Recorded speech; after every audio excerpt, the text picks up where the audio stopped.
que tem tudo a ver com tudo que esse congresso está pregando. Fala sobre as mulheres de Provérbios, capítulo 31, a mulher de Provérbios 31, instigando mulheres à submissão, ao marital, a abençoarem os seus maridos, a tratarem como rei dentro da sua casa, para que elas possam ser rainhas dentro da sua casa. Aqui a gente ensina que o discurso feminista sobre o empoderamento feminino não pode ser aplicado da maneira com que tem sido aplicado, principalmente dentro das igrejas. Nós estamos vendo mulheres utilizando a autoridade que Deus deu, pensando que essa autoridade serve de autoritarismo para criar motim. São mulheres que acham que a autoridade que Deus deu dá cobertura para brigar com o marido. Ele diz, você não vai, ela diz, eu vou. Ele diz, você não vai, ela diz, eu vou. E vamos ver se eu não vou. E está achando que Deus está aprovando isso. Você pode ser um espetáculo do lado de fora, irmão, mas a sua oração não sobe do teto. Ministério começa dentro de casa, a autoridade se conquista dentro de casa. Talvez você diga, irmã Camila, você fala isso porque seu marido é crente. Meu marido não é cristão, mas sendo ele ou não, a Bíblia diz que a autoridade foi constituída ao cabeça. E a Bíblia diz que a mulher santa, até sem palavra, ela ganha o cabra. Só no silêncio, só com testemunho. Então, é o tipo de coisa que a gente instiga nesse DVD pela palavra de Deus, tá? Irmã Camila, eu admito, eu tenho dificuldade de submissão. Se junte ao clube. Por isso que Pedro falou, maridos, amai as vossas mulheres. Porque para o homem tem que fazer ele identificar o amor. O camarada, ele é tão distraído, irmão, que ele só percebe que ama quando está quase perdendo. Aí daqui a pouco ele percebe que não tomou banho, que a toalha está suja, que a roupa não está passada. Aí ele vê que na verdade o problema não é a logística, é que está faltando alguma coisa. Ele diz, eu amo aquilo. Agora, a mulher não. A mulher ele não precisa pedir para amar, porque o amor da mulher é quase instintivo, é essencial. Nunca precisou pedir para uma mulher amar. Tem gente que se conheceu hoje aqui e vai virar amiga de infância hoje. Que a mulher é assim, né? Você tem um filho homem e ele diz, pai, eu quero levar esse cachorro para casa, posso? Ele diz, não. Ele diz, poxa, pai, vai embora.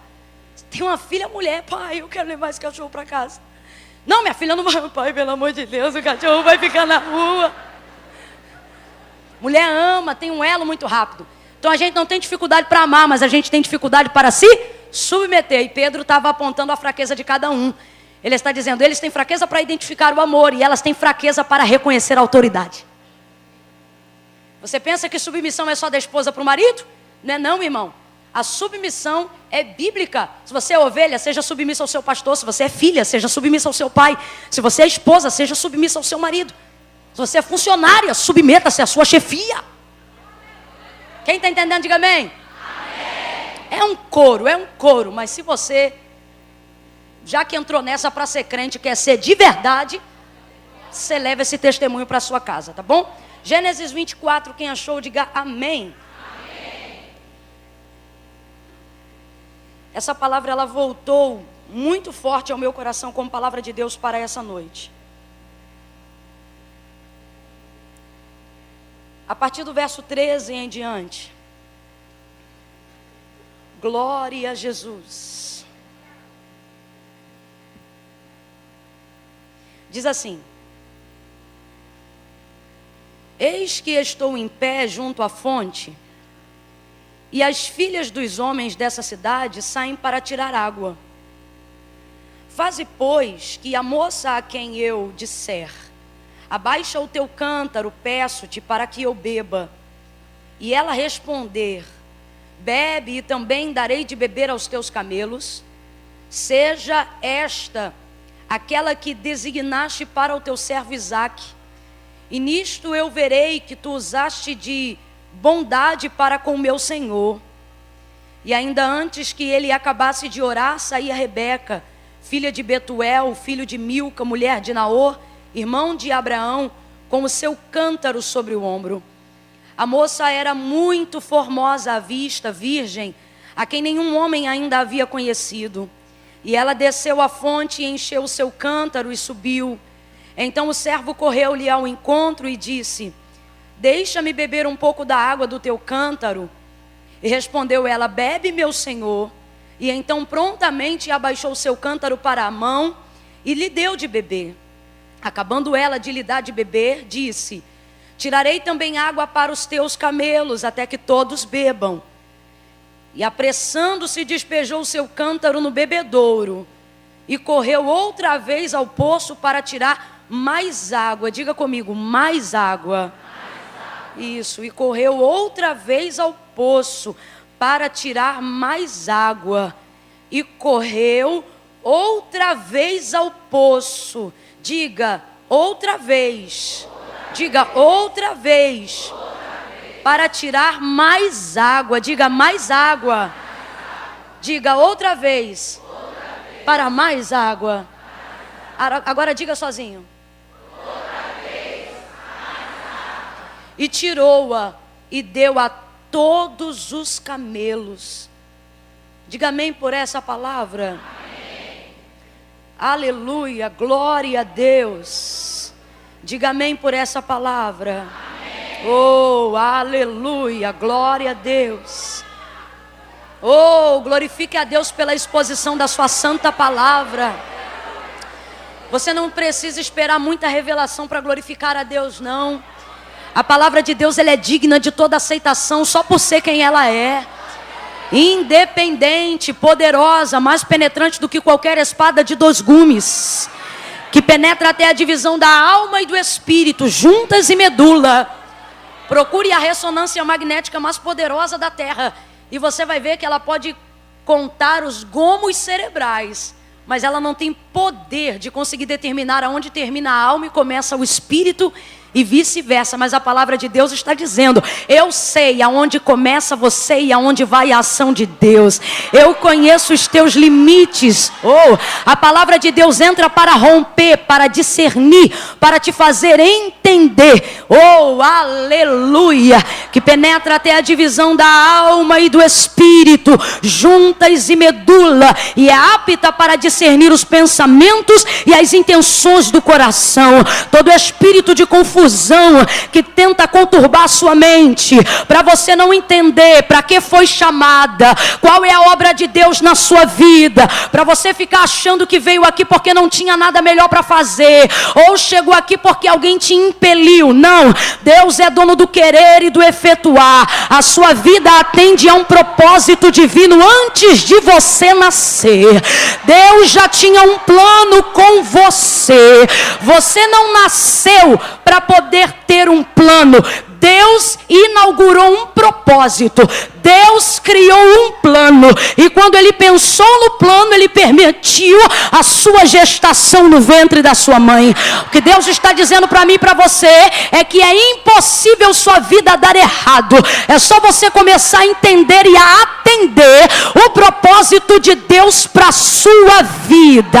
Oh, aleluia! Ele olhou para Jeremias e ele disse: ainda antes que te formasse no ventre, eu te conheci e as nações te dei. Ele não disse te darei, ele disse: antes de você nascer, eu já tinha colocado as nações na escritura do teu nome.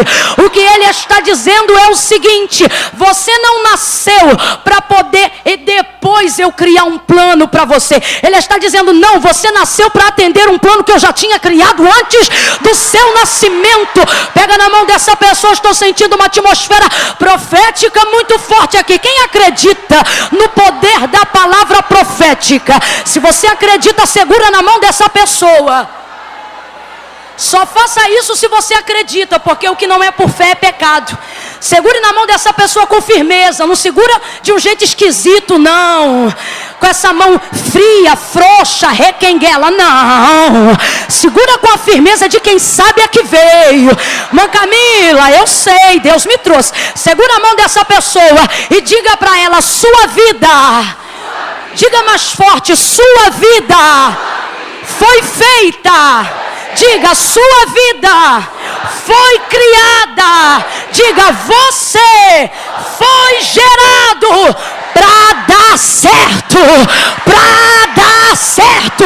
Já havia um plano antes de você nascer.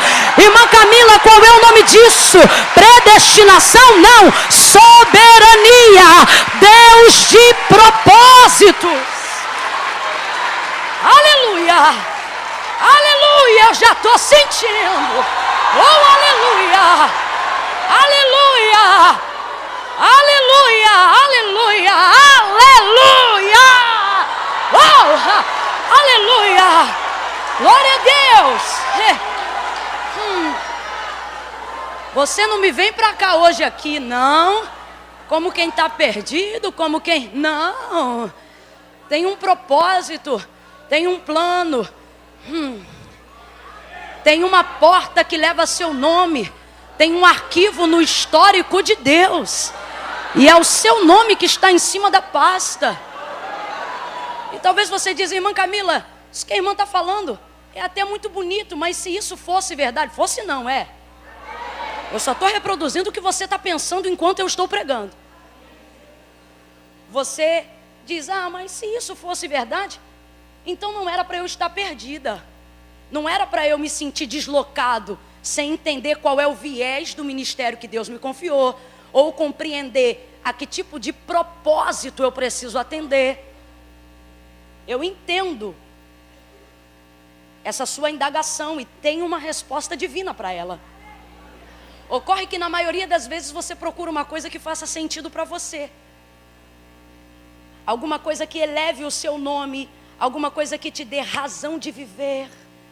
Alguma coisa que faça seu sentimento de sensação, plenitude e contentamento girar em torno de você. E isso é culpa do seu ego, do meu ego.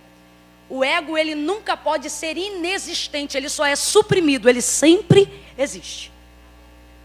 A vaidade nunca pode ser erradicada, ela só pode ser amenizada. Tanto que, no auge da sua sabedoria, Salomão ele vai escrever Eclesiastes. E ele já está num grau de sabedoria tão grande, beirando a genialidade. E você sabe que a genialidade começa a esbarrar na loucura. Mas aquela sabedoria que Deus lhe deu é de Deus, é divina. E a fé, de fato e de verdade, é loucura aos naturais.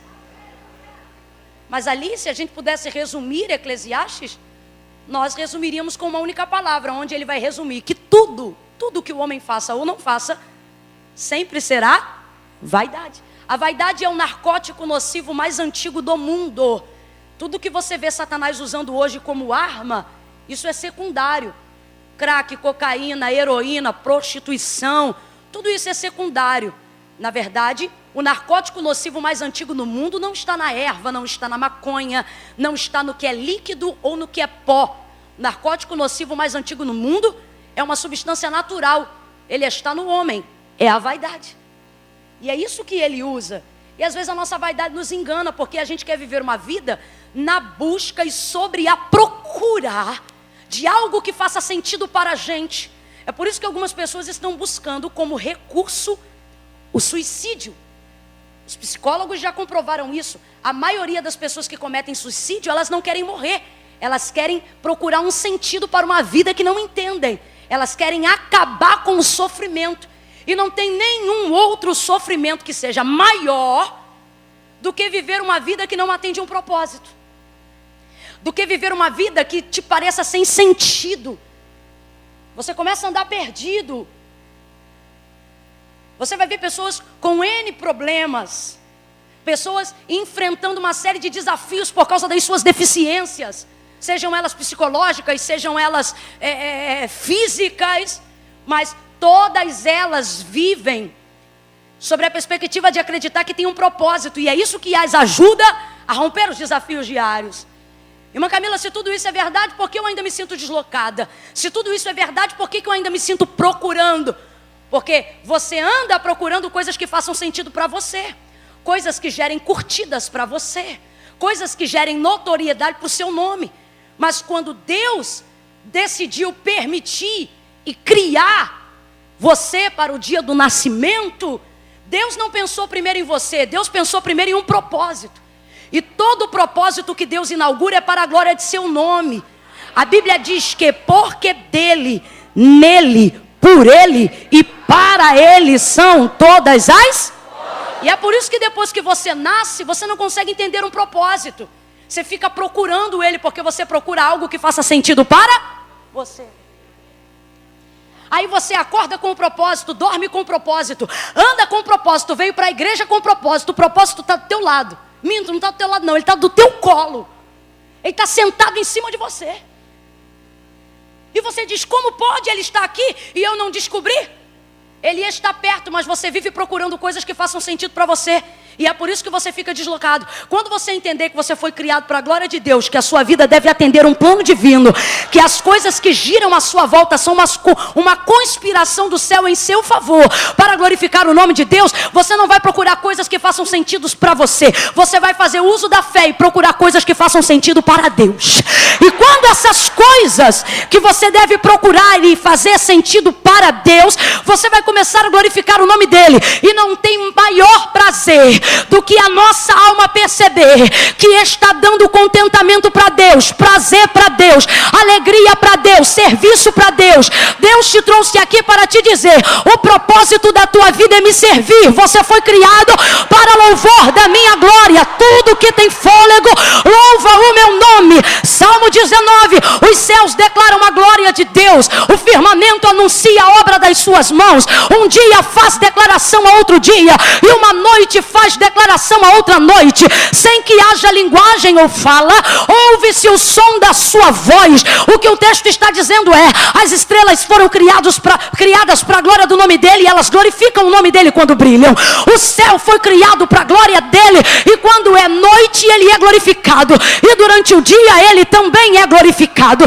O vento que passa na relva não sabe falar português, nem inglês, nem alemão. Ele só sopra, mas quando ele sopra, ele glorifica o nome dele. As marés sobem, se levantam. Quando elas estão no alto, elas glorificam a ele. Quando elas descem, elas glorificam a ele.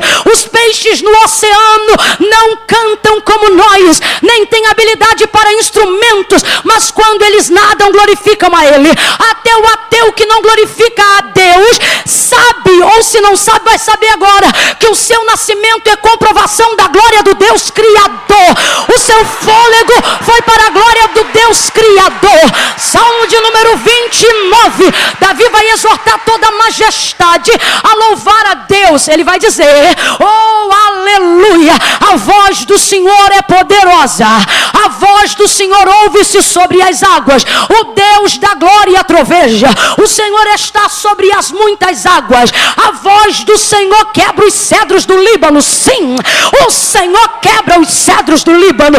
A voz do Senhor faz tremer o deserto de Cádiz. A voz do Senhor desnuda as brenhas, faz parir as servas, e no seu templo e no seu templo, quem veio para o templo adorar? E no seu templo, depois de cada um ouvir a sua voz, o texto vai dizer, e no seu templo cada um diz glória. Mas sabe como é que começa esse salmo?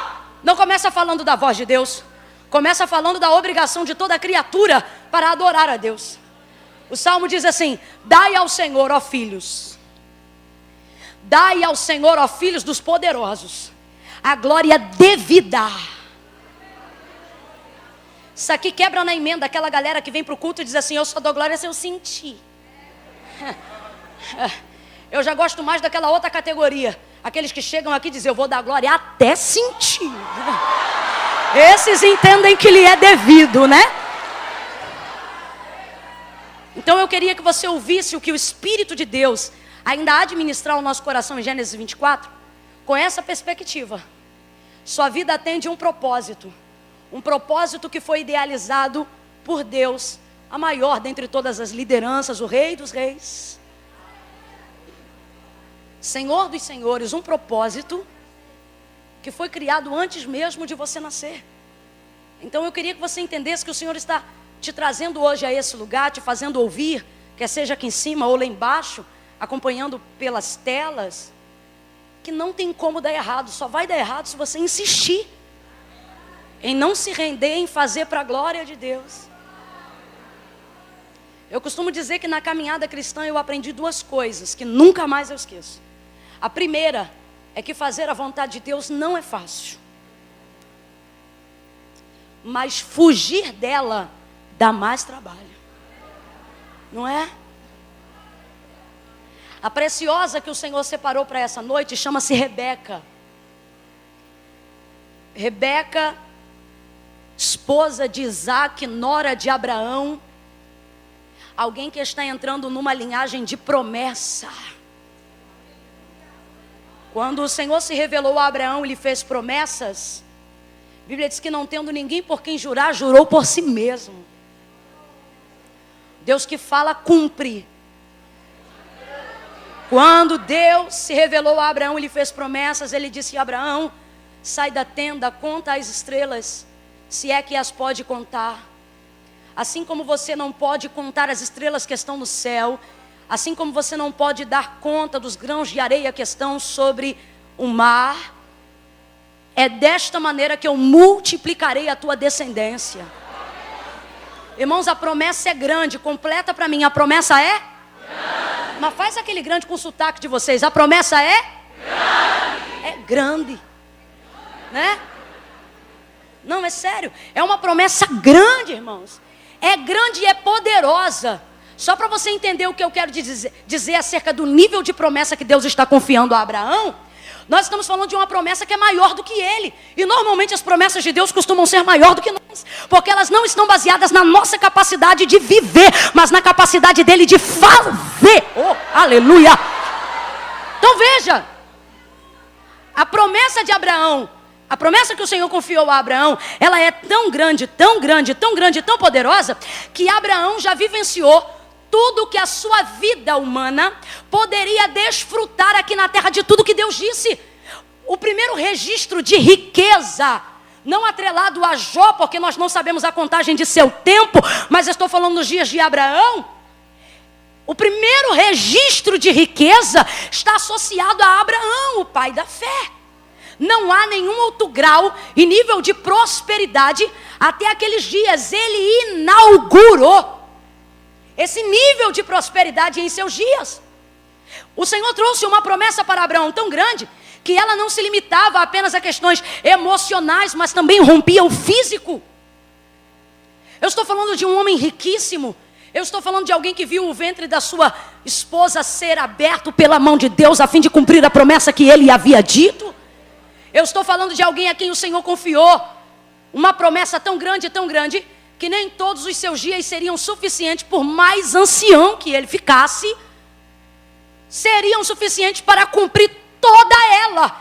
Então, por causa disso, Deus estava gerando com ele uma aliança para a sua posteridade. Abraão, o que eu tenho, estou parafraseando, Abraão, o que eu tenho sobre a sua vida é tão grande, que não vai dar para a sua vida inteira cumprir. Então eu vou ter que continuar cumprindo na vida do seu filho, e no filho do seu filho, e no filho do seu filho, e no filho dos filhos dele. Abraão, a promessa que eu estou lhe confiando, ela é tão grande, que não vai dar conta de cumprir só na sua casa. Vai ter que cumprir na tua casa, e em ti serão benditas todas. Aleluia! Levante essa mão e diga: foi comigo. Diga: eu não estava lá, mas recebi. Em ti serão benditas todas as famílias da terra. Então abra de novo a sua boca comigo e diga: é grande. Diga: é muito grande. É grande, é poderoso, é extraordinário, é sobrenatural. É o Deus de promessas. É o Deus de promessas. Essa promessa foi tão grande, foi tão extraordinária, que Abraão já viveu em vida tudo que ele podia, e viveu em vida foi ótimo. Mas que Abraão viveu tudo que ele podia desfrutar em sua vida. E agora isso vai ser passado para Isaac, e ele quer que Isaac tenha uma esposa que lhe corresponda à altura da grandeza da promessa da casa. Então ele vai chamar o servo mais antigo da sua casa, aquele de confiança. Ele faz esse servo colocar a mão entre as suas coxas. Dentro da cultura judaizante é um pacto, é um juramento, é uma aliança. E ele olha para esse servo e ele diz assim: volta à parentela da casa de meus pais, da terra onde eu saí, e busca de lá uma mulher para Isaac. Isaac tinha 40 anos de idade nessa ocasião. E aí o servo muito preocupado, porque desde o dia em que Abraão saiu de lá, nunca mais havia voltado naquela terra, não sabia quantas andava. O servo vai dizer para ele, dado o tamanho da responsabilidade, ele entende o tamanho da responsabilidade que Abraão está lhe confiando. Aí ele vai dizer o seguinte: mas e se eu não achar de lá mulher para ti, ou para o meu senhor Isaque, perdão? Aí ele vai dizer, se você não achar lá, não traz nenhuma. Porque ou vem da minha terra, ou não vai vir estrangeira. Rapaz, isso aqui me confronta. Porque Abraão consegue entender que a promessa está acima das circunstâncias. Ele consegue compreender que a promessa de Deus sobre a sua casa, ela é tão grande, é tão poderosa, é tão excelente, que ele não decai, ou ele não cai. Ele não prepara um plano B por causa de uma necessidade. O que ele está querendo dizer é o seguinte: ou vai ser a altura dele, ou não, ele não descerá o padrão por causa de uma necessidade. Desculpa, mas eu vou falar. Se uma meia dúzia que fica demonstrando desespero para casar quando deveria estar esperando o Senhor, entendesse que não precisa cair para se comportar, para entrar num nível, mas você precisa ficar onde você está para que Deus traga algo à altura do que Ele confiou, não choraria metade das lágrimas que tem chorado. Vamos ser honestas. Aí o servo faz o juramento, sela 10 camelos e vai para a terra de Abraão, da onde ele saiu. Quando ele chega lá, ele entende que a responsabilidade que Abraão lhe confiou é tão grande, que ele vai fazer uma oração. Esse homem está na dependência de Deus. Ele sabe que a escolhida vai entrar para a linhagem real. A escolhida não será conhecida apenas como uma mulher, mas como uma princesa. A escolhida não será apenas herdeira de um patrimônio físico. A escolhida será herdeira de uma linhagem onde a promessa é perpétua. Rapaz, é muito grande. Compreendendo o tamanho da grandeza da promessa que está sobre a casa de Abraão, esse servo vai entrar num estado de dependência lindo. Ele chega na fonte, que está à entrada da porta da cidade, da qual Abraão foi tirado, e ele faz uma oração, aonde ele vai fazer uma prova com Deus, que foi aonde nós lemos. Ele vai dizer: Senhor Deus de meu senhor Abraão, as moças sempre vêm aqui para tirar água. Faça com que a moça que vier aqui tirar água, e eu pedir a ela para me dar de beber, e ela der de beber água a mim e aos camelos, seja esta a moça que eu vou entender que o Senhor designou para demonstrar bondade ao meu senhor Isaque. Aí o texto vai dizer que, não tendo ele acabado de orar, eis que saía Rebeca. Oh, aleluia. Deus está me autorizando a dizer algo que você já suspeita, mas você vai ter certeza. Oh, você é a resposta de uma oração que você não ouviu, mas é você que Deus vai usar. Você é a pessoa que Deus tem escolhido para viver um tempo de cumprimento de promessas. Não, eu vou falar de novo, você não entendeu. Você é a pessoa, você tipifica a geração, escute o que eu estou lhe dizendo, daqueles que o Senhor elegeu neste tempo, não apenas para ouvir promessas, mas para viver o cumprimento de promessas que já foram declaradas, às vezes até antes de você nascer, tá entendendo? Deus te trouxe aqui para te dizer: eu vou fazer na tua vida coisa que você ouviu quando eu disse que ia fazer, mas eu vou fazer na tua vida coisa que você nem sabe, porque eu não prometi a você, eu prometi em outro tempo, eu falei com outra pessoa, mas a evidência do cumprimento será na sua vida. A nossa vida é marcada por 2 tempos. Primeiro, o tempo de Deus fazer promessas. Segundo, o tempo do cumprimento das promessas que foram feitas. No tempo das promessas, parece até que elas são melhores do que o cumprimento, porque o tempo de promessa é um tempo de tanta esperança, rapaz. Tu entra num culto, Deus toma um vaso e diz, vou eu fazer. A gente chora igual doido. Aí tu pensa, será que eu estou ficando maluca? Aí levanta outra e diz, e para confirmar, e pá, pá, pá. Não, escuta. Aí a gente chora, a gente adora. O tempo de promessas alimenta na gente todo o combustível necessário. O que eu quero que você entenda?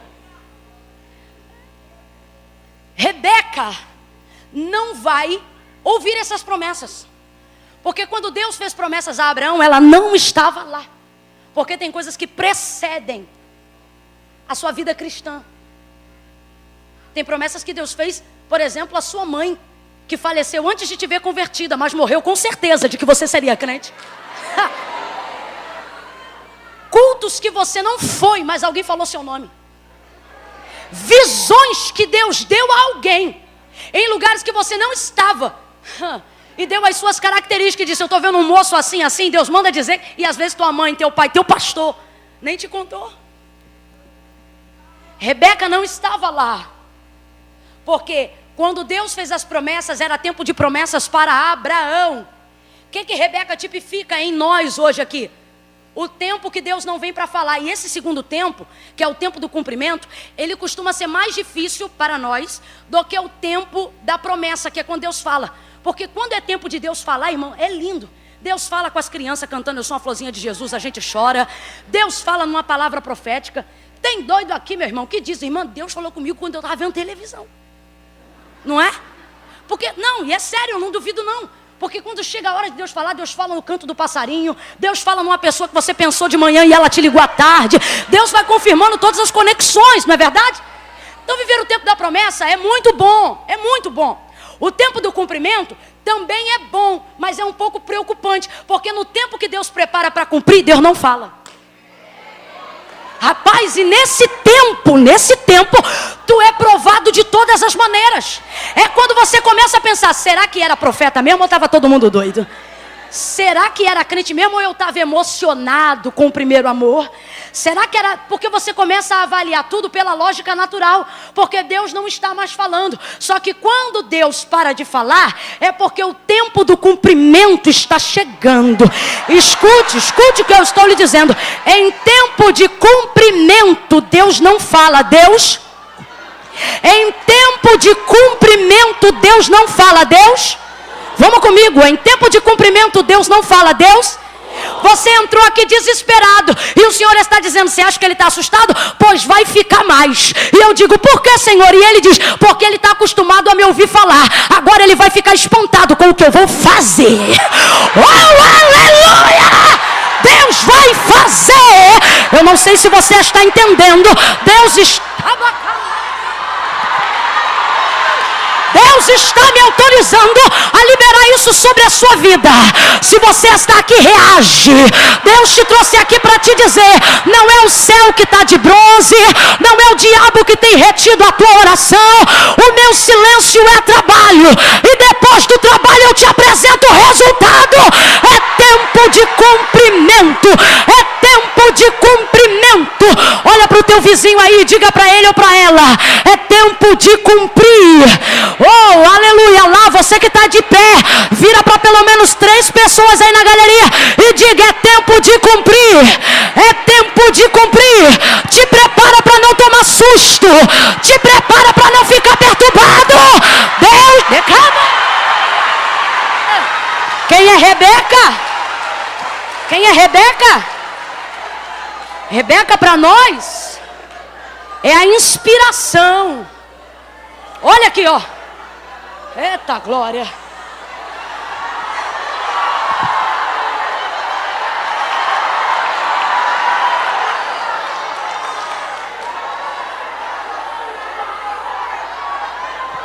Rebeca é para nós inspiração. De quê? De alguém que nem ouviu o que foi dito a Abraão, mas vai desfrutar. Rebeca é inspiração de alguém que vai viver a alegria do Deus que não vem para falar, do Deus que vem para fazer. É só você olhar e você vai ver que isso está descrito aqui. Eu não estou falando nada que não esteja notório no texto.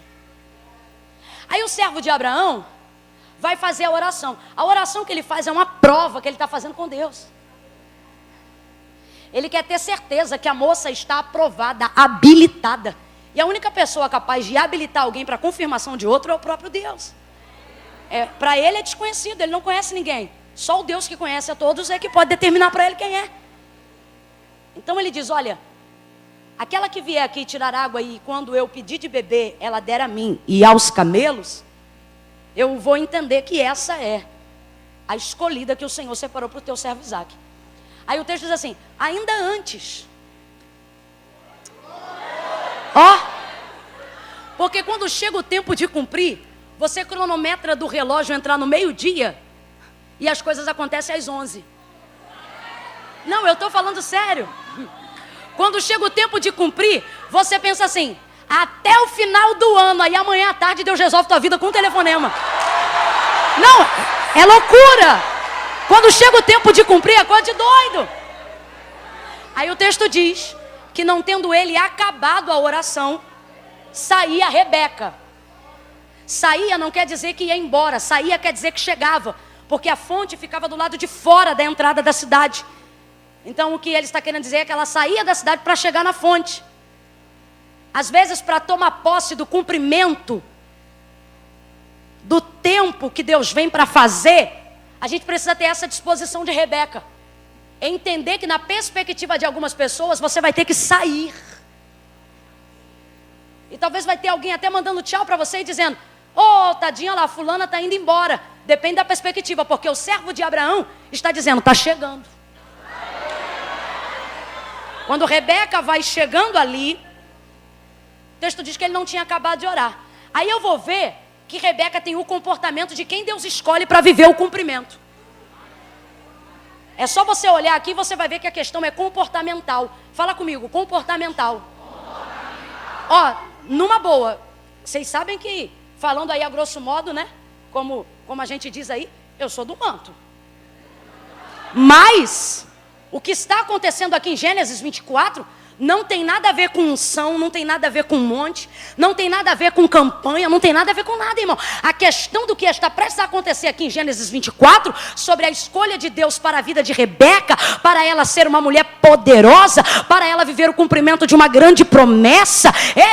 Os pais de Rebeca não eram profetas, a mãe não era profetisa, o pai não era profeta, Labão, seu irmão, também não era profeta. E mesmo sem ninguém ser profeta, eles declararam uma palavra profética no dia que Rebeca foi despedida de sua casa. No dia que ela saiu para casar com Isaac, o pai levantou a mão, a mãe levantou a mão, os irmãos concordaram e disseram, vai, bendita entre as filhas. Eles disseram, vai, porque no teu ventre nascerá um exército, mãe das multidões. Escuta isso, olha o que eles dizem, vai, porque os teus filhos serão como um exército que vão encher a terra, do qual eles resistirão à porta dos seus inimigos. O que eles estão dizendo é, Rebeca, o que está prestes a acontecer e a nascer de teu ventre é algo tão grande que os seus filhos vão encher a terra, e eles serão tão poderosos que quando o inimigo sair, não vai ter força de combater, porque seus filhos já estarão lá. Não eram profetas, mas a carga do que está acontecendo é tão evidente que quando chega o tempo de cumprir, irmão, quem não é profeta também profetiza. Então é algo muito grande. E o que é que faz Rebeca se encaixar nesse tempo? Comportamento. Falei e vou dizer, aqui não está falando de unção, aqui não está falando de campanha, aqui não está falando de monte, aqui está falando de comportamento. Caráter, atitude, prontidão. Eu posso listar pelo menos 3 características que denunciam, que apontam o comportamento de Rebeca. Primeiro, ela chega antes dele terminar. Olha o que o texto está dizendo. Quando ele pede de beber água a ela, o texto diz que ela responde assim, está escrito, e prontamente, Ela disse: bebe, meu senhor. Antes de terminar de orar, ela chega. Quando ele pede de beber, prontamente ela derrama. Terceiro, quando ela vê que ele termina de beber e ela vai pegar água para os camelos, o texto diz: e apressadamente. Antes de terminar de orar, ela chega, prontamente ela dá água, apressadamente pega mais. Vou falar de novo. Antes de terminar de orar, ela chega, prontamente dá de beber água e apressadamente vai pegar mais. Qual é o comportamento de Rebeca? Rebeca tem o comportamento de alguém que está pronta para viver o cumprimento das promessas de Deus, porque ela demonstra prontidão no presente. Presta atenção. Rebeca demonstra prontidão no presente. Falando a grosso modo, Rebeca é do tipo que não espera o nome ir para a escala para fazer. Ela vê a demanda e faz. Quando Deus fez promessas a Abraão, água, apressadamente pega mais água. Rebeca é pronta. Rebeca não é do tipo que chega na igreja, vê alguém pregando e diz: eu quero ser pregadora. E aí vai para casa e fica esperando o telefone tocar. Um dia alguém me liga, para eu pregar, Aí vem, outra pessoa prega, ela olha, ele olha e diz: eu quero ser pregador. E é assim a semana toda. E volta para casa e diz: um dia esse telefone toca, Aí no meio do intervalo alguém está dizendo: desce lá que tem problema no berçário. Não, rapaz, eu vou ser pregador.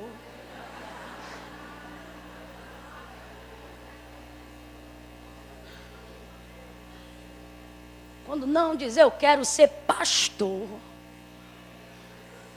Aí chega cedo, senta bem perto. Daqui a pouco, no intervalo, um obreiro chama e diz: rapaz, dá uma força lá no banheiro, o cano entupiu, é ruim, eu tenho unção, é de pastor.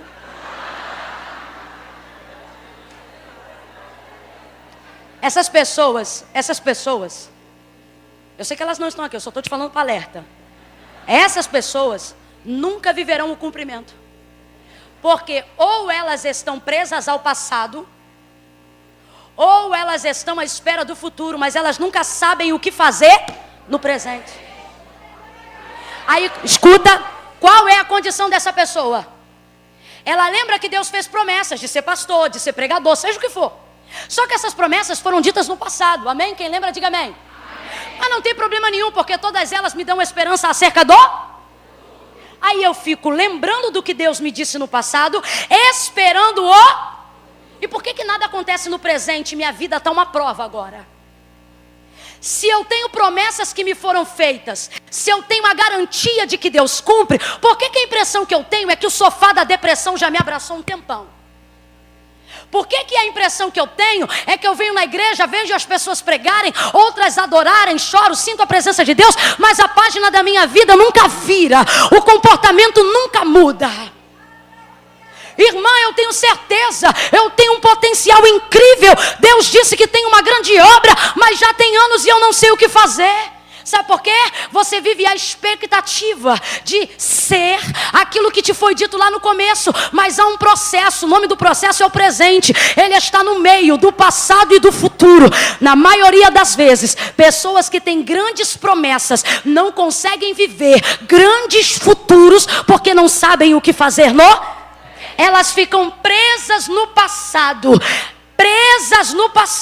ou preocupadas com o futuro, e as coisas vão acontecendo no agora, mas elas não atendem à demanda, porque elas se lembram do que Deus falou e diz: Deus vai fazer, e elas não entram no meio. Eu tenho aqui pessoas que têm fé, têm tanta fé que acreditam no passado. Só que a Bíblia diz que a fé sem obras, ela é... Não me diga o tamanho da sua fé, me mostra o tamanho das suas obras e eu direi o tamanho da sua fé. As pessoas querem dizer que tem fé, mas elas acham que fé é uma emoção. Fé não é emoção, fé é crer e ter atitude. Toda fé deve ser acompanhada de boas obras. Marta é uma mulher de fé. Mas se você não souber como executar a sua fé, você não viverá um tempo de cumprimento. Lázaro morreu. Jesus está entrando na aldeia de Betânia. Marta vai recebê-lo. Marta é uma mulher de fé. Ela olha para Jesus e ela diz assim: se o Senhor estivesse aqui, o meu irmão não teria morrido. Aí Jesus diz assim: Marta, o teu irmão há de ressuscitar. Agora veja, ela crê tanto em Jesus que ela acredita até no passado. Porque ela diz assim: se o Senhor... Vamos lá, conjuga aí. Se o Senhor... Essa conjugação está no... Marta está dizendo: eu creio tanto que eu acredito até no... Ela acredita na capacidade de Jesus fazer o que não pode mais ser feito. Ó, se o Senhor estivesse aqui, ela está... Aí você está pensando que eu estou falando só de Marta? Não estou não. Isso aqui tipifica muito bem aqueles crentes que têm promessas, mas não veem o cumprimento, aí culpam Deus. Aí dizem assim: ah, se eu tivesse convertido antes. Ah, se eu tivesse conhecido fulano, se eu tivesse casado com Beltrano, eu não estava assim. Se. Você aloja, você acomoda a sua fé no... Olha o que ela está dizendo: se o Senhor estivesse aqui. Rapaz, olha que doideira. Se o Senhor estivesse... Se o Senhor estivesse... E quem está ali agora? O Senhor. Aí olha o que ela diz: se o Senhor estivesse aqui, meu irmão não teria morrido. Marta tem tanta fé que acredita até no... Aí ele diz: Marta, teu irmão há de ressuscitar. Aí ela diz: eu sei. Naquele grande dia. Marta acredita no passado e Marta também acredita no... Marta só não acredita que o Senhor que está aqui agora, no presente. Quem está entendendo o que Deus está dizendo? Olhe para cá, porque eu vou ser bem simples. Você fica lamuriando-se, fazendo uso da fé, para mexer, para falar de coisas que não podem mais ser mexidas. Ah, se o Senhor estivesse na minha infância, eu não tinha sido molestada. Ah, se o Senhor estivesse antes de eu te conhecer, eu não estava vivendo um divórcio agora. Ah, sim. Mas eu creio que o Senhor vai. E o Senhor está dizendo: eu estou aqui. Agora.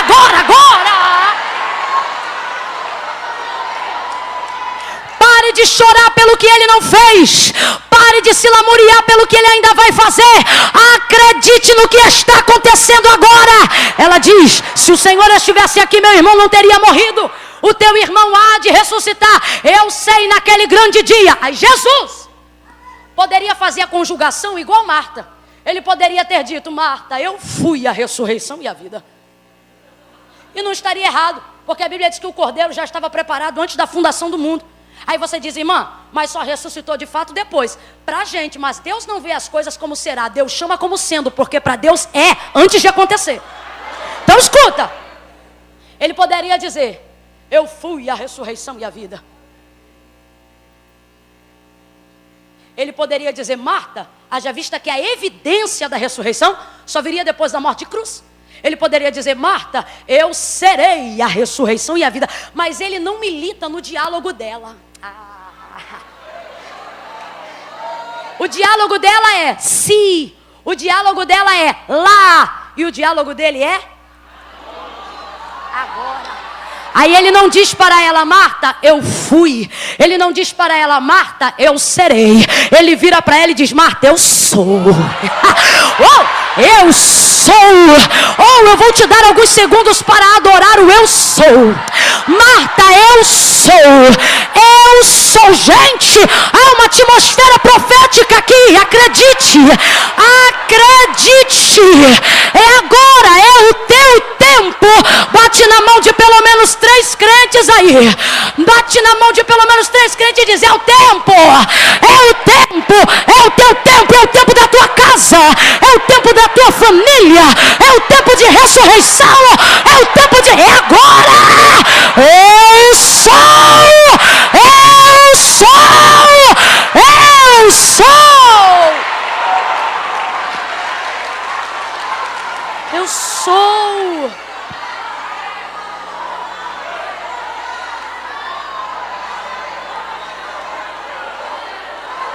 Olha, eu sou. Moisés disse assim, quando foi escolhido por Deus na sarça para ser libertador dos hebreus no Egito: Quando eu chegar lá e perguntarem quem me enviou, o que eu respondo? Disse o Senhor Deus, diga que o eu sou te enviou a eles. Vou trocar para miúdos. O que é eu sou? Ele está dizendo, eu vou me apresentar na caminhada. Você já pensou? Se Deus sentasse Moisés naquele dia para dizer tudo que ele é, ele estava sentado até hoje. Eu sou. Eu sou o quê? Eu sou o que você precisa que eu seja na hora que você precisa que eu seja. Por que eu estou dizendo isso? E não é doutrina triunfalista não, irmão, é Bíblia. Quando Moisés vai dar testemunho no Cântico de Deuteronômio 32, ele vai trazer tudo o que Deus era através do que Deus fez. Ele vai dizer, fez-nos chupar azeite da dura pernedeira, foi-nos coluna de fogo, nuvem. Ele vai usar as manifestações do que Deus fez, ou da manifestação de Deus fazendo, para dizer quem Deus era. Então, se você olhar para o Êxodo, você vai ver um Deus que é o que faz. E faz o que? O que ele é lá? O que ele está querendo dizer é o seguinte, Moisés, vai caminhando, que eu vou me apresentando. É por isso que com Deus, você não tem que esperar um dia propício para servi-lo, um dia propício para aceitá-lo. Não, você tem que vir do jeito que está e vai caminhando. Eu acho interessante, tem gente que diz assim, mas Camila, servir a Deus é coisa tão séria, que eu tenho uns rolos para resolver. Depois que eu resolver esses rolos, aí eu vou para a igreja. Só que esses rolos estão contigo, ó. E você nunca resolve, porque Jesus disse, sem mim, eu sou. Nessa de eu sou, ele foi sapato que não gastou, roupa que não consumiu, água na rocha, nuvem, na vertical, na horizontal, glória no arraial, maná que desceu do céu.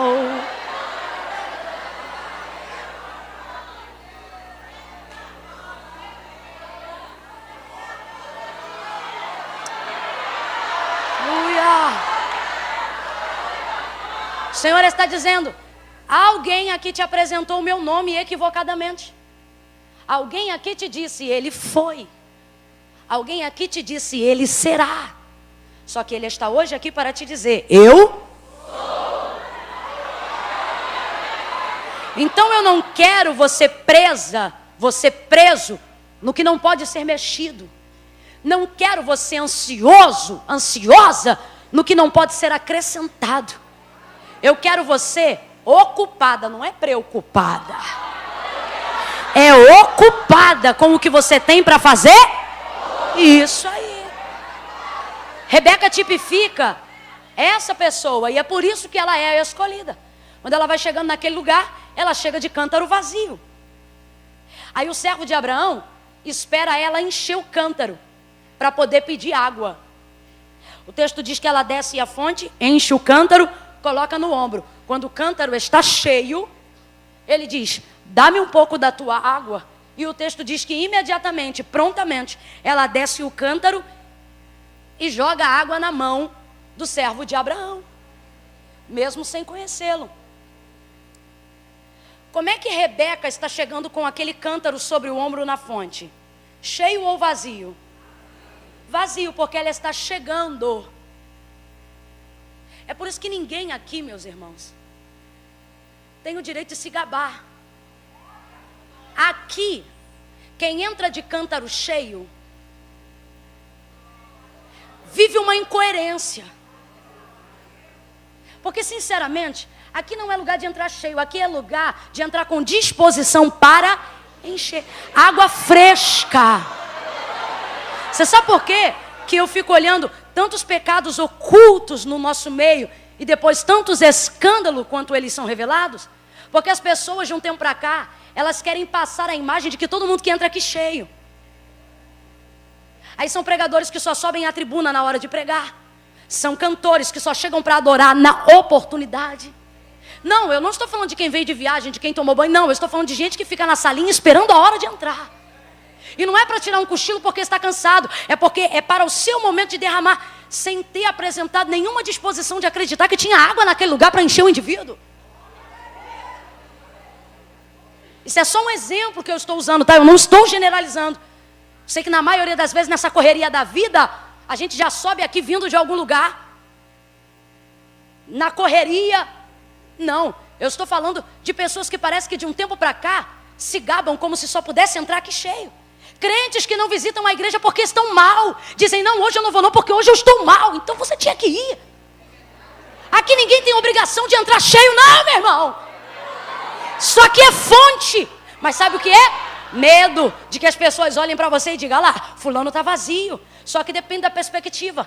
Na horizontal, que é quando o homem te olha, dizem, lá, fulano está vazio. Na vertical, Deus está olhando e está dizendo, tem espaço para encher. Está entendendo? Eu não sei para quem, mas Deus está dizendo a alguém, você está no lugar certo. Você está no lugar certo. Eu sei que por a gente ser muito animado, pregar a alegria da salvação, volta e meia a gente fica até indignado. E vez ou outra aparece um pregador dizendo, boca de ferro, língua de aço, desgraçado, não adora, não levanta a mão. Mas ninguém tem obrigação de ficar aqui o tempo todo assim não, irmão. Tem gente que entrou aqui e só Deus sabe como o cântaro estava seco. Deus falou comigo, não tem vergonha, não tem problema nenhum chegar aqui vazio. Amém? Amém. Rebeca chegou com o cântaro, mas subiu com o cântaro. Deus está dizendo, não há problema em descer vazio, o problema está em não subir cheio. Quando ela sobe, ela derrama o seu cântaro na mão do homem que pede. Duas coisas. Primeira, você não tem que subir cheio para provar nada para mim. Você não tem que subir cheio para provar para quem está aqui dentro. Você tem que subir cheio para provar que a sua descida valeu a pena para quem ficou lá fora. A gente aceita você entrar aqui vazio. O que a gente não aceita é você vivenciar 2h30 de culto e sair sem ser cheio.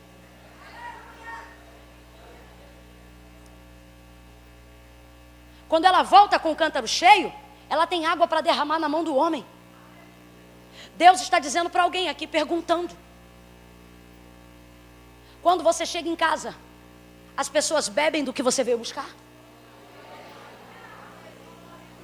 Mas Camila, por que eu tenho que subir cheia? Para dar um motivo para quem ficou no caminho descer. Nós não podemos ser taxados como loucos de maneira incoerente. Se vai dizer que eu sou doida, me dê um motivo. O que eu estou querendo dizer? Irmão, a segunda-feira, por exemplo, que é intitulado Dia da Preguiça, para você que trabalha, tem que ser o dia que tu chega mais virado no ânimo, no entusiasmo, porque foi depois do culto de domingo, foi depois da virada da ceia, foi depois da madrugada da vigília, foi depois de ter descido a fonte, foi depois de ter bebido das águas, foi depois de se tornar uma fonte. Você tem que chegar naquele trabalho com postura de vencedor, com semblante de quem bebeu água, com cara de quem está saciado. Você tem que olhar para o incrédulo do seu chefe e dizer, Deus te abençoe. E se ele falar, não acredito em Deus, você diga, abençoe dobrado, porque o Senhor precisa mais do que eu. Você tem que olhar para aquele setor aonde a inveja manipula as pessoas e dá um sorriso lindo, como se não tivesse medo de palavra ao contrária, porque maldição sem causa não encontra repouso sobre a sua cabeça. Você deve entrar lá alegre. Você vai ver gente derrotada, vai ver gente caída no meio do caminho, vai ver gente lutando contra a depressão, vai ver 9 horas da manhã gente colocando Rivotril debaixo da língua, e o Senhor está dizendo, quando você passar, vai derramando água do teu cântaro sobre a vida dessas pessoas. Faça elas beberem daquilo que você buscou, de tal forma que elas se perguntem, da onde você veio? Esse marido que não é crente, esse filho rebelde, essa pessoa que não entende o que você veio fazer na igreja e ficar sentada até agora 9h30 da noite para ouvir uma palavra, essa gente que não consegue entender diante de tantos problemas, dívida.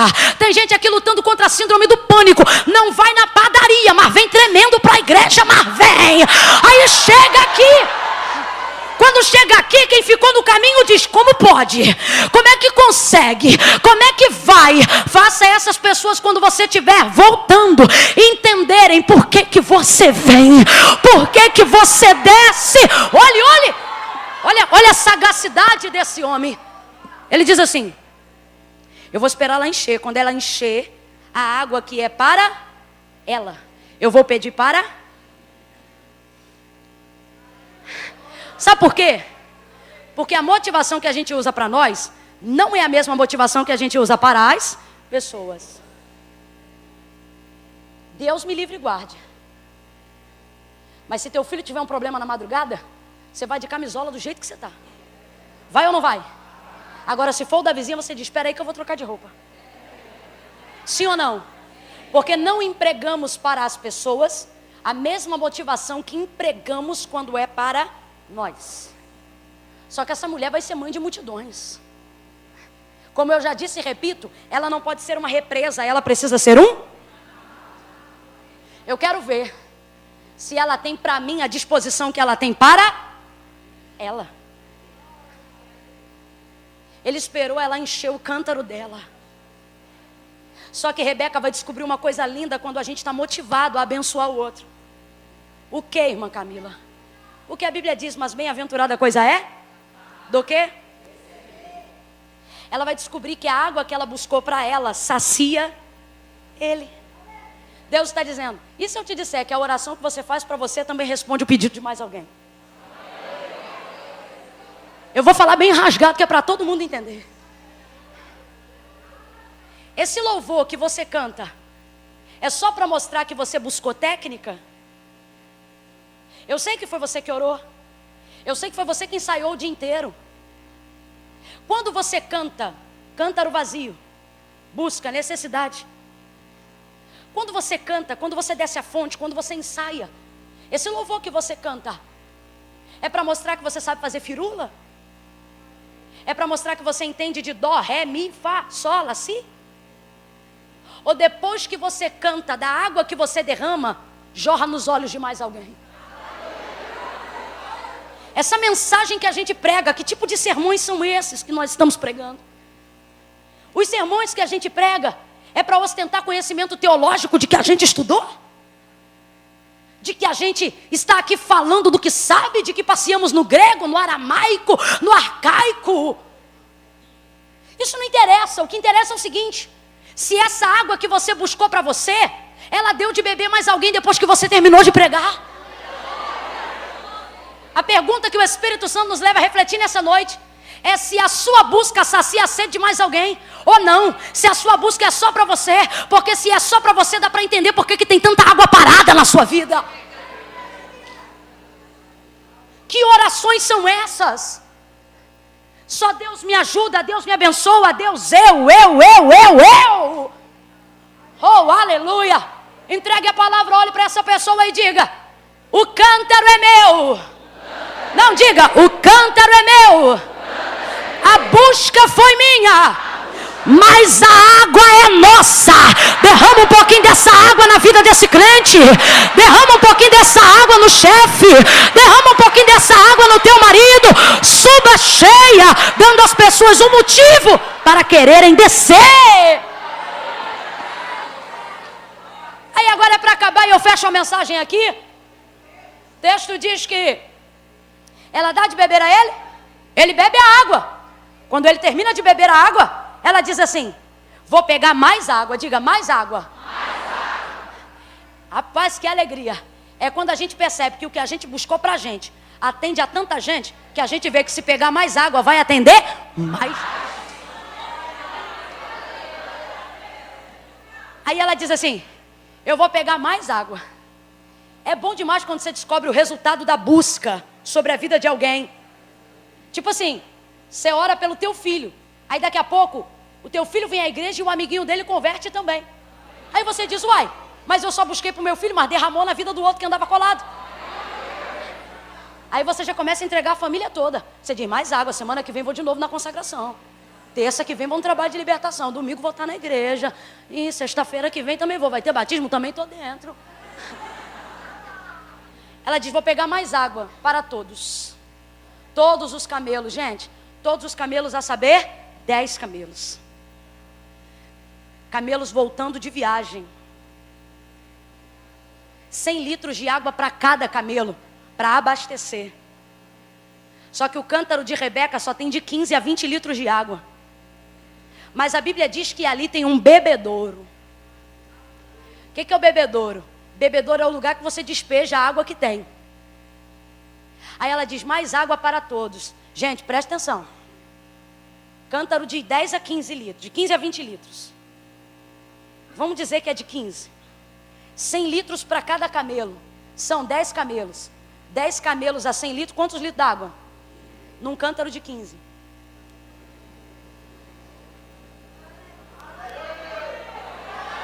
Mas a eleita diz, mais água. Ela vê que são 10 e a abençoada ainda me diz assim, mais água para todos. É doida. Eu gosto de crente assim, que só tem dinheiro para fazer 10 quentinhas. Mas ele vai para a rua e diz para a galera debaixo do viaduto, semana que vem vai ser 500, hein? Loucura. Mais água para todos. E agora? E agora começa o desce e sobe. Desce vazia, sobe cheia. Escute, subiu cheia, joga no bebedouro. Os músicos podem subir, cheios de preferência. Desce vazia, sobe cheia. Vai para o bebedouro. Desce de novo. Como é que desce? Como é que desce? Vazia, irmão. Não chega aqui arrotando santidade, não. Desce na humilhação. Ó. Desce vazia, sobe cheia. Quando sobe cheia, ela vai para o bebedouro e despeja água. É o tipo de obra que você começa às 7 horas da manhã e termina 11 horas do dia. Rapaz, isso aqui é demanda. Só que não são as pessoas que determinam o quanto ela aguenta. É a necessidade que está à volta dela que determina a hora que ela para. Volta e meia você vai encontrar alguém que quer te desmotivar. Dizendo, garota, tu vai ficar doida, tu tá na igreja direto. É 9 horas, tu ainda não foi embora, tu tá ficando perturbada, hein? Ó, isso não vai dar certo, não. Só que não sou eu você que tem que dizer. Até que ponto você tem que ficar, é o tamanho da sua necessidade que grita. Aí, ela bota no bebedouro. Mãe Camila, eis o meu problema. Eu não estou alimentando, derramando. Por quê? Porque você olha a quantidade de camelos, faz a conta de 1000 litros de água e lembra que você só tem um cântaro de... Aí você vai para a oração e diz, Deus, me dá um cântaro. Me dá um cântaro de 500, me dá uma cisterna de 1000, me dá uma piscina de 5000, me dá uma mangueira, me dá um hidrômetro. É hidrômetro? Como é que é aquele negócio de rua? Hidrante, mais fácil. Deus, me dá um hidrante, me dá uma mangueira, me dá um carro de bombeiro, Senhor. Só que você não tem isso, tudo que você tem é um cântaro de... Deus me trouxe aqui para te lembrar. É esse cântaro de 15 que tem saciado a sua casa há anos. Seu ministério ainda não está onde você queria, mas foi com cântaro de 15 que você chegou onde você está. O teu marido ainda não é tudo que você deseja que ele seja, que ele fosse. Mas ele já não é nem sombra do que já foi um dia. E foi com cântaro de 15 que você conseguiu esse resultado. Você sabe que ainda falta muito para você ser o crente que você sonha ser. Mas você glorifica a Deus, porque graças a um cântaro de 15 você já não é a sombra da desgraça que um dia foi. Deus está mandando eu dizer para alguém, não despreze o seu cântaro de 15. Você pode não falar bonito como A e B, mas são as tuas palavras que Deus tem usado para semear fé na tua casa. Você pode não ser um pregador eloquente de altar, mas naquela vizinhança, quando o povo quer uma oração, é na tua casa que eles batem para poder pedir o teu cântaro de 15. Teu nome não está no cartaz, você não é conhecido na sua igreja, mas é o cântaro de 15 que tem te dado fidelidade para servir ao Senhor. As pessoas da terra não te conhecem, mas o céu sabe quem você é. Quando você dobre o joelho, não despreze. Olha para cá. Deus está dizendo para alguém, filha, filho, tem um bebedouro aí. Fala para esse crente, tem um bebedouro aí. O que é o bebedouro? Quando ela está com o cântaro cheio, ela despeja água no... Aí eu te pergunto, os camelos ficaram paradinhos. Aqui. Os camelos ficaram paradinhos esperando o bebedouro dar 1000 litros para começar a beber água? O que os camelos faziam? Jogou de 15? Mais 15. 15 mais 15 dá? Mais 15 dá? Mais 15 dá? E eles estão bebendo. Eles esperam dar 1000 para beber? E ela espera conseguir 1000 para eles conseguirem beber? Ela vai de 15, hein? E eles vão bebendo de 15, hein? E as águas vão multiplicando. Porque eles não podem beber mais rápido do que um cântaro de 15. Pode despejar 15. Quem está entendendo, diga amém. Deus está dizendo, você tem paralisado o seu ministério. Olhe para cá. Você tem andado com a sua vida estacionada, meu filho. Porque você olha para o tamanho da demanda e você pensa, como é que eu vou atender uma demanda de 1000 se eu só tenho 15? Leve isso para todas as áreas. Espiritual, material. Qual é a área de necessidade? Qual é a área de escassez da sua vida? Eu quero que você traga isso na sua memória agora. Qual é a área da sua vida que você pensa que não dá conta? Irmã Camila, eu não dou conta de pregar. Eu não dou conta de cantar. Irmã Camila, eu sou desafinada, mas eu sou em cantar. Eu não sei, traz aí agora. Irmã Camila, eu não dou conta de fazer pelos meus filhos as orações que eu preciso para que eles sejam libertos. Porque tem um que está viciado no crack. Um exemplo. O Senhor está dizendo, traz na sua memória agora. Qual é o nível da escassez? Porque eu vou usar o teu cântaro. Esse jeito que você ora. O tempo que você tem. O tamanho da sua busca. A disposição da sua prontidão. Essa galera que está em pé, irmão. Pelo amor de Deus. Eles não estão em pé 1 hora nem 2 não. Já vai para quase 3. Não arreda o pé. E enquanto você se pergunta, será que essa loucura valeu a pena? O Senhor está dizendo, o primeiro camelo já começou a beber. Então eles não esperam encher 1000. Eles vão bebendo à medida que Rebeca vai colocando, tá entendendo? Deus está dizendo, você não pode esperar ter para fazer. A sua prontidão tem que te ensinar a usar aquilo que você tem agora. Você tem uma oração agora? Então não faça essa oração segunda-feira, faça essa oração. Você quer começar um propósito de jejum? Não joga para domingo, vira meia-noite de hoje. E Deus está dizendo, eu estou preparando um recipiente. Eu estou preparando um estoque. Eu estou preparando um lugar. Entenda o bebedouro.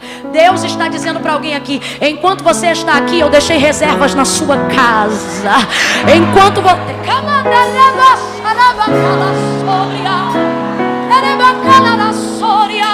Olhe para quem está do seu lado e diga, o cântaro está comigo, mas o bebedouro está lá em casa.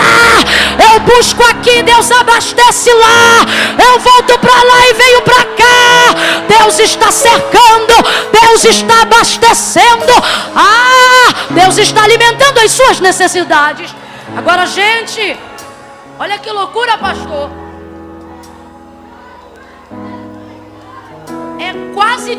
Rapaz, é quase uma injustiça, Flávia.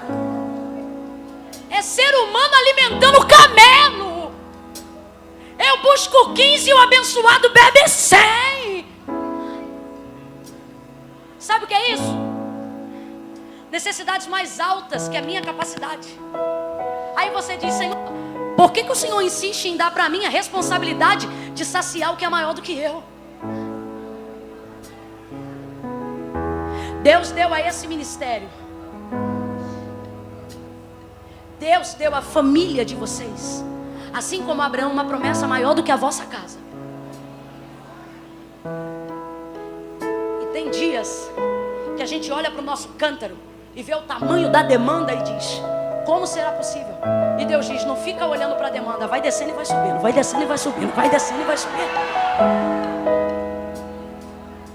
Mas chega uma hora que é na hora do cansaço, você pensa, isso não tem lógica. Eu estou orando por um marido há 10 anos. Eu estou buscando por um filho há 5 anos. Irmã Camila, faz 10 anos que eu quero ser pregador. Irmã Camila, eu tenho uma promessa de pastor há anos. Eu não sei. Uma hora você vai ser tentado a pensar, isso não tem lógica. É desumano. Ser humano, na sua pouca capacidade, ir além, parece desumano. Só que veja, ele só diz para Rebeca, é esta, ou melhor, para o Senhor, é esta. Não é quando ela dá água para ele, é quando ela dá água para os. Porque dá água para ele, qualquer moça que chegasse daria, porque era cultural. Mas Deus não está procurando alguém que atenda a demanda cultural. Deus está procurando alguém que atenda a demanda comportamental da promessa. Veja, veja. Qualquer moça que chegasse ali teria que dar água, porque não eram os homens que davam água, eram as mulheres que buscavam água. Então qualquer moça que chegasse ali e ele pedisse água, ela daria ou não daria? Qualquer moça. Agora, dar água para os camelos não foi pedido dele, foi desejo. Quem é Rebeca? Rebeca é alguém que vai além das expectativas. Quando você dá de beber a ele, você mostra que você atende às expectativas humanas. Quando você dá de beber aos camelos, você mostra que você vai além do que o que esperam de você. Deus mandou eu repetir algo sentado ali. E ele disse que é natural que a sua mãe, seu pai, seu filho, seu pastor, sua igreja, coloque uma expectativa em você. E essa expectativa já é tão grande porque é terrível ser pressionado e ser cobrado. Alguém está sempre esperando alguma coisa da gente. Só que Deus te trouxe aqui para te dizer, e se eu te disser que a capacidade que eu estou te dando vai além de atender expectativas humanas? Dar de beber a ele era atender expectativas humanas. Dar de beber aos camelos era ir além de qualquer expectativa. Deus está dizendo para filhas aqui, eu te dei capacidade para ir além das expectativas que seu pai colocou em você. Deus está dizendo para filhos aqui, eu te dei capacidade para atender expectativas maiores do que a que seus pais, a sua mãe colocou sobre você. Aí você diz, irmã Camila, mas eu sou humano. Todas as vezes que o ser humano precisa atender expectativas que vão além de sua capacidade humana, Deus lhe dá a capacidade animal. Eu não estou inventando, eu te conjuro, isso é bíblico. Ó, ele disse a Jeremias para falar a Israel em tempos de apostasia, quando ela foi chamada para ser referência e estava se curvando diante de ídolos constituídos por mãos de homens. Olha o que ele disse, Jeremias capítulo 12, se não me engano. Ele disse, Israel, se tu te fatigas com os homens que vão a pé, o que será de ti no dia em que competires com os cavalos? Parece injusto um homem competir com um cavalo. Quem corre mais, o homem ou o cavalo?